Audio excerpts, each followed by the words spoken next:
Number 5 आप लोगों को स्क्रीन के ऊपर नज़र आ रहा है। तो इस क्वेश्चन को पढ़ने से पहले आप लोगों को ये पता होना चाहिए कि राइट ट्रायंगल किसे कहा जाता है और एक्यूट एंगल जो है वो किसे कहा जाता है, तभी ये क्वेश्चन आपको समझ में आएगा।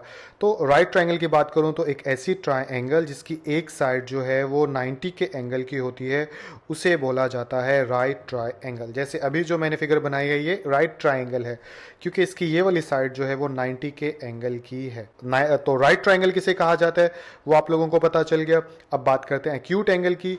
तो एक ऐसा एंगल जो कि 90 डिग्री से कम हो, ठीक है, उसे एक्यूट एंगल कहा जाता है। फिर चाहे वो एंगल 80 डिग्री का हो, 70 का हो, 60 का हो या फिर 65 का हो, यानी 90 से कम का अगर कोई एंगल होगा उसे बोलेंगे एक्यूट एंगल। तो ये बात भी समझ में आ गई एक्यूट एंगल किसे कहा जाता है।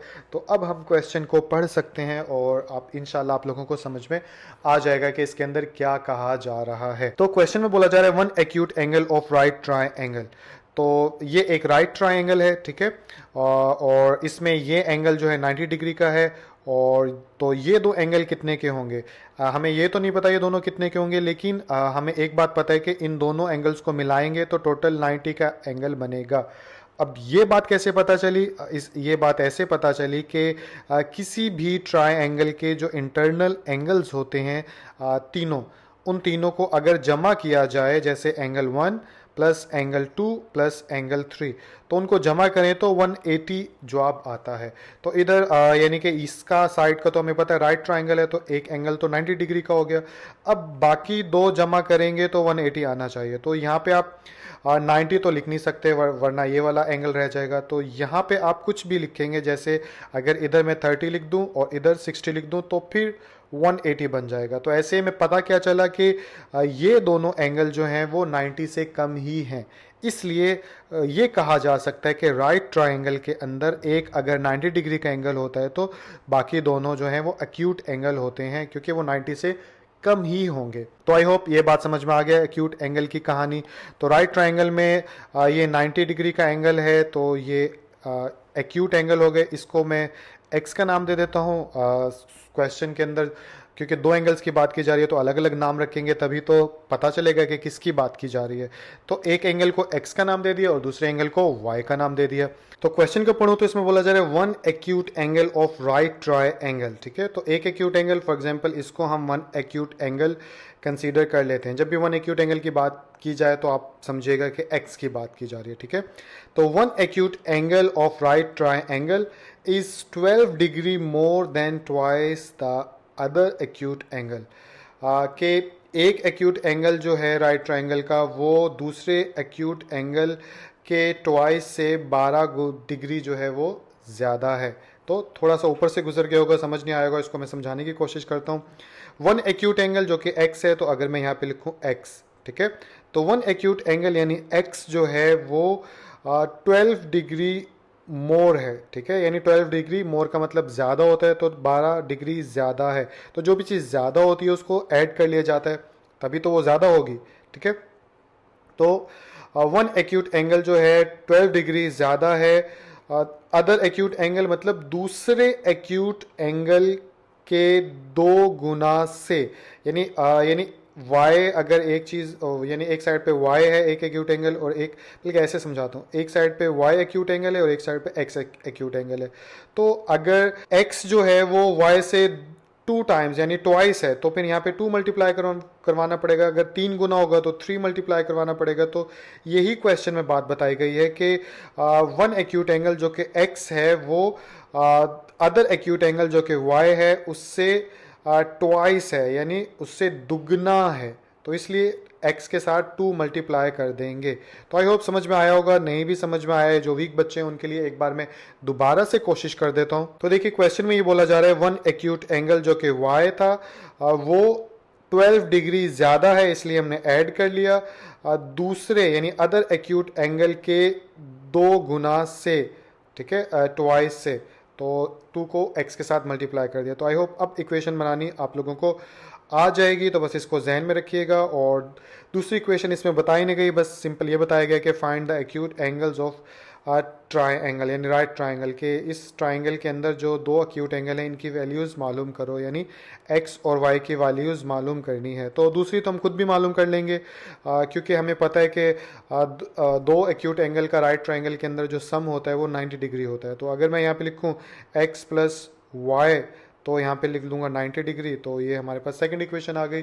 तो कॉन्सेप्ट मैंने आप लोगों को दे दिया, अब इसको ऑफिशियली कैसे सॉल्व करेंगे तो वो देख लेते हैं। इसको मैं छोटा करके यहाँ लिख देता हूँ ताकि आप लोगों को पता रहे कि ये हमारी इक्वेशन निकली थी, ठीक है।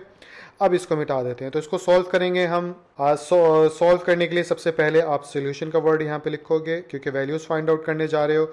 उसके बाद आप यानी कि गिवन डेटा लिखते हो, तो वन एक्यूट एंगल दिया गया है तो आप लिख दोगे वन एक्यूट एंगल। तो यहाँ पे लिखा लेट लिखने के बाद यहाँ पे लिख दोगे वन एक्यूट एंगल, या आप ये भी लिख सकते हो one acute angle of right triangle. तो वन एक्यूट एंगल किसके इक्वल रखे हमने, एक्स के इक्वल रख लेते हैं, ठीक है। और इसके बाद अदर एक्यूट एंगल, तो ये लिख लिया अदर एक्यूट एंगल जो कि किसके इक्वल रखा है हमने, वाई के इक्वल रखा है। तो अब जो है क्वेश्चन के अकॉर्डिंग हमने इक्वेशन बनानी है, तो यहाँ पे लिख लेते हैं अकॉर्डिंग टू कंडीशन। तो ये मैंने लिख लिया अकॉर्डिंग टू गिवन कंडीशन, जो क्वेश्चन में सूरत हाल दी गई है उसके मुताबिक अब इक्वेशन यहाँ पे हम लिख सकते हैं। तो पहली इक्वेशन क्या बनी थी हमारे पास, 2x plus 12 is equal to y. तो हम एक तरफ वेरिएबल्स रखते हैं, दूसरी तरफ कांस्टेंट को ले जाते हैं। तो 2x यहाँ पे ही रहने देते हैं, यहाँ पे और लिख लेते हैं, और इधर y इधर आके क्या हो जाएगा माइनस का, तो इधर माइनस कर लेते हैं और इधर -12 कर देते हैं, ठीक है। तो इस तरह से ये इक्वेशन 1 हमारे पास आ चुकी है। इक्वेशन 2 जो है मैंने आप लोगों को बताई थी कि सम ऑफ टू एक्यूट एंगल्स जो होता है राइट ट्राइंगल के अंदर वो 90 डिग्री के इक्वल होता है। तो यहाँ पे आप लिख सकते हो x plus y is equal to 90। तो ये इक्वेशन नंबर आपके पास 2 आ चुकी है। तो इसके बाद आप क्या करोगे, इसके बाद यहाँ पर लिखोगे बाय इन्वर्जन मेथड या बाय क्रैमर रूल, जो भी यानी जिस रूल के तहत आप इस क्वेश्चन को सॉल्व करने जा रहे हो। और इधर वो लिखने के बाद इधर लिख लोगे आप इन मैट्रिक्स फॉर्म, और मैट्रिक्स फॉर्म में लिखने के बाद इसको अगर मैट्रिक्स में भी कन्वर्ट कर दूं आप लोगों को के लिए, तो इधर आ जाएगा 2, इधर आ जाएगा -1, इधर आ जाएगा 1, इधर आ जाएगा 1, और ये ब्रैकेट क्लोज, इधर आ जाएगा हमारे पास XY, और इधर आ जाएगा हमारे पास -12, और यहाँ पे आ जाएगा 90, और ये ब्रैकेट क्लोज। तो इस तरह से क्वेश्चन नंबर 5 की आप इक्वेशंस बनाओगे और आगे फिर इसको सॉल्व करोगे, ठीक है। तो आई होप इससे आगे जो है आप सॉल्व कर लेंगे। तो क्वेश्चन नंबर 6 आप लोगों को स्क्रीन के ऊपर नजर आ रहा है, इसको एक बार पढ़ लेते हैं, समझते हैं इसमें क्या कहा जा रहा है और उसके बाद इक्वेशंस बना लेते हैं। तो क्वेश्चन को पढ़ूं तो इसमें बोला जा रहा है 2 cars that are 600 kilometre apart. Apart का मतलब क्या होता है, दो चीज़ों के दरमियान दूरी या फासला, ठीक है, कितने फासले पर वो दोनों चीज़ें मौजूद हैं, तो उसको अपार्ट बोला जाता है। तो दो कार्स के दरमियान जो दूरी है, फासला है, वो कितना है, 600 किलोमीटर का है। और इसके बाद आगे क्या बोल रहा है, are moving towards each other, और वो दोनों कारें जो हैं एक दूसरे की तरफ आगे बढ़ रही हैं, ठीक है। इस चीज़ को अगर मैं आपको फिगर की मदद से समझाऊं, क्योंकि डिटेल में समझते हैं, लेट्स सपोज इस डॉट से फ़र्ज़ कर लेते हैं कि ये फर्स्ट कार है, और यहाँ पे इस डॉट्स को समझ लेते हैं कि ये हमारी सेकंड कार है। तो क्वेश्चन में क्या बोला जा रहा है कि दो कार्स के दरमियान डिस्टेंस कितना है, वो है 600 किलोमीटर्स का। तो इस डिस्टेंस को जैसे फर्स्ट कार से सेकंड कार तक का डिस्टेंस मेंशन कर देते हैं समझने के लिए, 600 किलोमीटर का, ठीक है। तो और ये दोनों कारें जो हैं एक दूसरे की तरफ ही आगे बढ़ रही हैं, ठीक है। जैसे ये यहाँ पे पहुँच गई फॉर एग्जांपल, और इसको करूँ तो ये यहाँ पे पहुँचा देते हैं, ठीक है। तो बताना ये चाह रहा हूँ कि दोनों गाड़ियाँ जो हैं आगे की तरफ हरकत कर रही हैं, और आगे की तरफ मतलब एक दूसरे की तरफ, कि इसने इधर से चलना शुरू किया और इसने इधर से चलना शुरू किया, ठीक है। तो इस चीज़ को आप समझ गए होंगे। आगे क्वेश्चन को पढ़ते हैं। There speed differ by 6 kilometre per hour, और इन दोनों कार्स की स्पीड यानी कि फॉर एग्जांपल ये कार 1 जो है आगे की तरफ जा रही है तो किसी स्पीड के साथ ही जाएगी, ये कार 2 जो है इधर आगे की तरफ जा रही है तो ऑब्वियसली बात है किसी स्पीड की साथ आगे की तरफ जाएगी। तो क्वेश्चन में ये तो नहीं बताया कि इन दोनों कारों की इंडिविजुअल तौर पर कार 1 की या कार 2 की स्पीड क्या है, लेकिन उसने क्वेश्चन में ये बताया कि दोनों की कार की स्पीड तो नहीं पता, लेकिन दोनों कार्स की स्पीड में जो डिफरेंस है, डिफर से मतलब क्या होगा यहाँ पे, फ़र्क, कि दोनों कार्स की स्पीड के दरमियान जो फ़र्क है वो कितना है, 6 किलोमीटर पर आवर। ठीक है, तो यानी कि आई होप समझ में आ गया होगा। बाकी स्टेटमेंट्स बनाएंगे तो इसमें आपको समझ में आ जाएगा, इस बात को माइंड में रखिएगा। तो ये बात भी समझ में आ गई। इसके बाद आगे क्या बोलता है, and the cars are 123 kilometre apart, कि क्योंकि ये कार्स जो हैं एक दूसरे की जानिब आगे की तरफ हरकत कर रही थी, तो वक्त के साथ साथ जो है इनका डिस्टेंस जो कि 600 किलोमीटर का था वो वक्त के साथ साथ कम होगा। ठीक है, इसमें तो कोई समझने वाली बात नहीं है।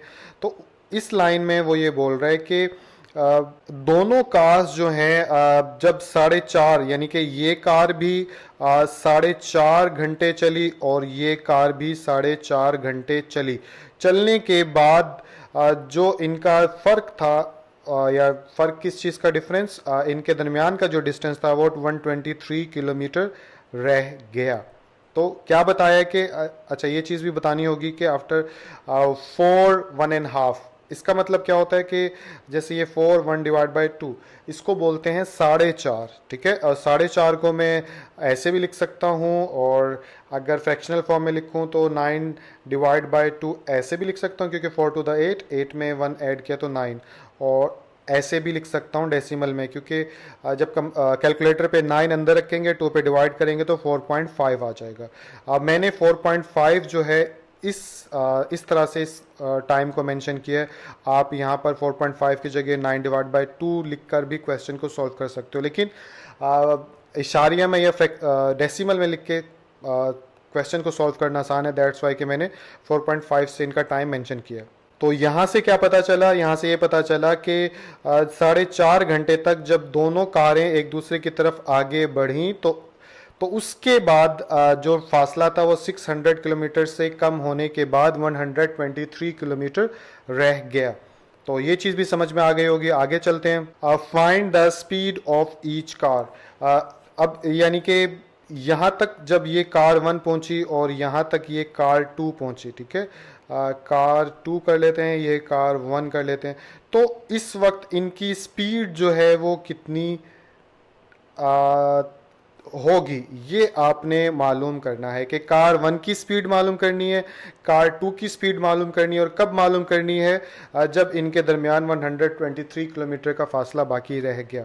तो आई होप समझ में आ गया होगा। नहीं भी समझ में आया तो बाकी क्वेश्चन को सॉल्व करेंगे तो आप लोगों को और अच्छे से समझ में आ जाएगा। तो चलिए फालतू चीज़ों को मिटा के सबसे पहले लिखते हैं सोल्यूशन। तो ये लिख लिया मैंने सोल्यूशन, और सोल्यूशन लिखने के बाद गिवन डेटा के अकॉर्डिंग अगर स्टेटमेंट्स लिखी जाए तो क्या लिखना चाहिए कि मुझे क्या मालूम करना है, कि दोनों कार्स की स्पीड मालूम करनी है। तो मैं यहाँ पे स्टेटमेंट लिख सकता हूँ स्पीड ऑफ फर्स्ट कार, और पहली कार की स्पीड कितनी है वो हमें मालूम यानी कि हमें मालूम करनी है।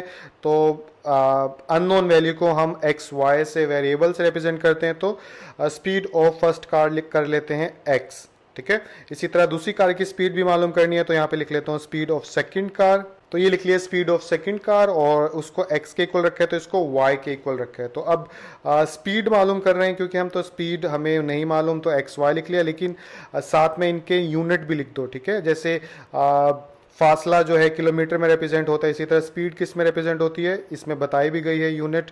अगर आपको हाईलाइट करके दिखाऊं तो देखिए 6 किलोमीटर पर आवर, तो यूनिट कौन सा बताया, किलोमीटर पर आवर। तो आपने स्पीड मालूम करेंगे जिस यूनिट में, वो किलोमीटर पर आवर के अंदर ही मालूम करेंगे। तो हम यूनिट लिख सकते हैं, इससे क्वेश्चन पे फ़र्क नहीं पड़ेगा। तो यहाँ तक तो आसान सी बात थी कि दोनों कार्स की स्पीड मालूम करनी थी, तो इसलिए मैंने स्पीड ऑफ फर्स्ट कार कर लिया और स्पीड ऑफ सेकंड कार लिख कर लिया।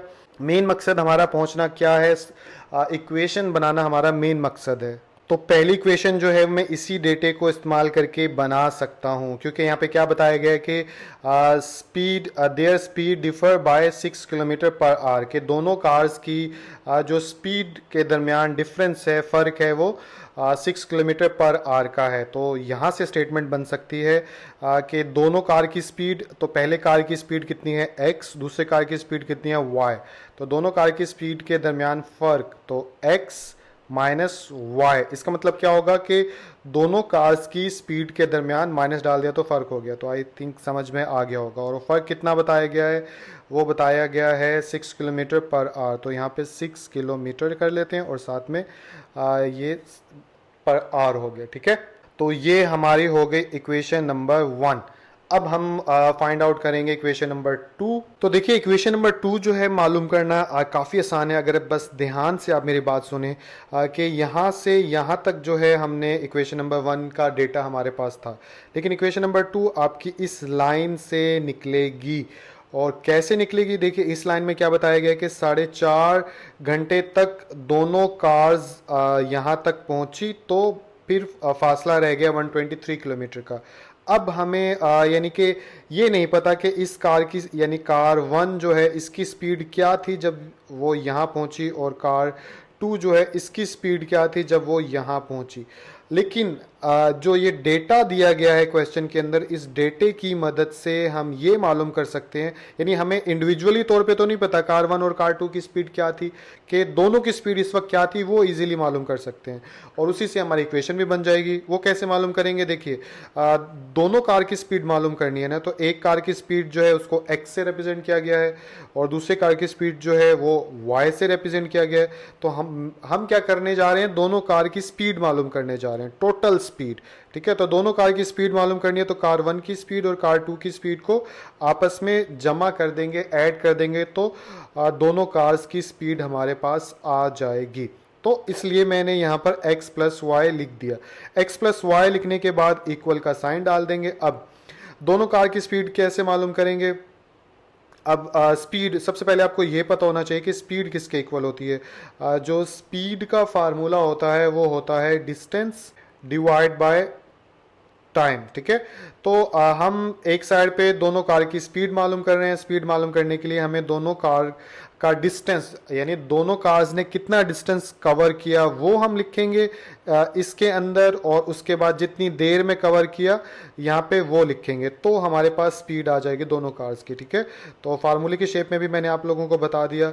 अब दोनों कार की स्पीड मालूम कर रहे हैं, तो यहाँ पे हमारा ऊपर डिस्टेंस आ जाएगा, दोनों कारों ने जितना फासला तय किया। तो दोनों कारों ने कितना फासला तय किया, ओवरऑल डिस्टेंस जो था वो 600 किलोमीटर था, लेकिन 4.5 घंटे बाद जो है उनका फासला रह गया 600 में से निकलकर 123। तो अगर मैं 600 में से -123 निकाल दूंगा तो मेरे पास आ जाएगा 477। तो पता क्या चला कि 4.5 घंटे के अंदर दोनों गाड़ियों ने जो फासला तय किया वो कितना तय किया, 477। तो हम दोनों कारों की स्पीड मालूम कर रहे हैं, तो दोनों कारों ने जितना फासला तय किया वो लिखेंगे।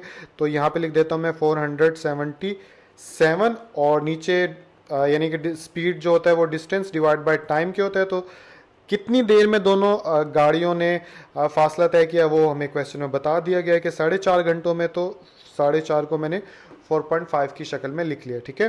तो अब हमारी सेकंड इक्वेशन इजीली बन जाएगी। कैसे, अगर मैं यहाँ पे करूँ x प्लस वाई वैसे का वैसा, और 477 को डिवाइड कर दूं 4.5 पे, कैलकुलेटर लेकर आता हूँ। तो ये आ गया हमारा कैलकुलेटर, 477 डिवाइड बाय 4.5, तो मेरे पास 106 आंसर आ गया।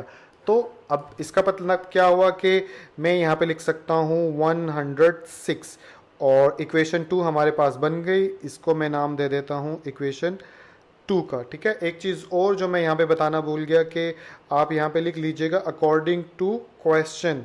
तो ये मैंने लिख तो दिया अकॉर्डिंग टू क्वेश्चन, लेकिन थोड़ी खिचड़ी हो गई है। तो आई होप इक्वेशन बनाना आ गई। इक्वेशन बनाने के बाद मैं आपको थोड़ा प्रोसीजर बता देता हूँ। इसको अब मैं मिटा सकता हूँ क्योंकि ये फिगर सिर्फ आपको समझाने के लिए थी, ठीक है। ये गया मिट, और इसके बाद मैं इसको थोड़ा स्टेप्स में लिख देता हूँ ताकि आप लोग जब लिखो तो चेक करने वाले को आसानी भी हो और वो आपके नंबर शंबर ना काट ले, ठीक है। तो मैं इसको नीट करके थोड़ा स्टेप्स में लिखता हूँ। तो ये मैंने थोड़ा ऑर्गेनाइज करके लिख दिया। सबसे पहले आप सोल्यूशन लिखोगे, सोल्यूशन लिखने के बाद आप लेट लिखोगे, लेट लिखने के बाद speed of first car, x kilometre per our, speed of second car y kilometre per hour, और इसके बाद लिख दोगे अकॉर्डिंग टू गिवन कंडीशन या अकॉर्डिंग टू कंडीशन। और उसके बाद आप क्या लिखोगे, एक मार्कर की मदद से। जैसे अगर ये मार्कर की मदद से लिखा है तो आप इसको भी या तो पेन की मदद से लिख दीजिएगा या मार्कर की मदद से, और इसके नीचे ऐसे 2 लाइनें डाल देना जिससे पता चल जाएगा, क्योंकि इतना चौड़ा पेज तो होता नहीं। तो ऐसे करके आप लिख दीजिएगा speed difference of both cars, के दोनों कार्स के दरमियान जो स्पीड डिफरेंस था वो कितना था, वो है x minus y is equal to 6 kilometre per hour, और इसको दे दिया इक्वेशन नंबर 1 का नाम, ठीक है। उसके बाद आपने क्या किया था, total speed of both car वो आपने मालूम किया था, तो वो x प्लस वाई से रिप्रेजेंट किया था। और टोटल डिस्टेंस मालूम करने के लिए 600 में से 123 निकाला था, तो वो भी लिख दिया ताकि चेक करने वाले को पता चले। और उसके बाद इसका आंसर 477 आया था, और ये वैसे का वैसा था, तो इसको ऐसे लिख दिया। और उसके बाद इसका आंसर जो है वो 106 आया था, तो इसको लिख दिया और इसको इक्वेशन नंबर 2 का नाम दे दिया। ठीक है, तो इस तरह से आपकी दो इक्वेशन बन गई हैं, और इन दो इक्वेशन को इस्तेमाल करके आप आगे क्वेश्चन सॉल्व कर लीजिएगा। ठीक है, तरीका ये वाला भी सही था, आप ऐसे भी कर सकते हो, लेकिन पता नहीं है, हर तरह के टीचर होते हैं, वो अपने हिसाब से भी नंबर काट लेते हैं, तो इसलिए बेहतर ये है कि डिटेल वाइज कर दो ताकि चेक करने वाला को अच्छा भी लगे और आपके नंबर भी ना कटें। ठीक है, तो इस तरह से एक्सरसाइज 1.6 जो है आप लोगों की मुकम्मल हो गई है, और आई होप आप लोगों को समझ भी आ गया होगा। और इंशाल्लाह अगली वीडियो के अंदर मुलाकात होगी। अपना ख्याल रखिएगा। अल्लाह हाफिज़।